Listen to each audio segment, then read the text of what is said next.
Moving your data from a Tracfone to a new phone involves several key steps. First, understand that Tracfone primarily uses SIM cards, so contacts may be stored there. Contacts may be stored on the SIM card. To transfer them, export as a VCF file from your old phone and import to your new phone. For photos, use cloud services like Google Photos or iCloud. Upload them to the cloud from your old device and then download them on your new phone. WhatsApp requires a separate backup to Google Drive or iCloud. Enable end-to-end encrypted backups in the app settings on your old phone.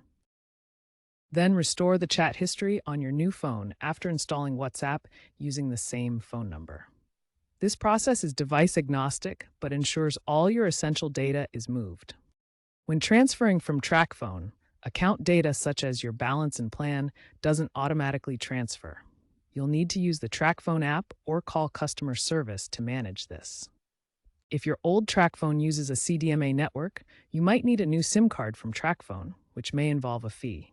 Always back up your data before factory resetting your old phone. For cloud backups, ensure you have a stable internet connection to speed up the process, especially if you're using Verizon's 5G network.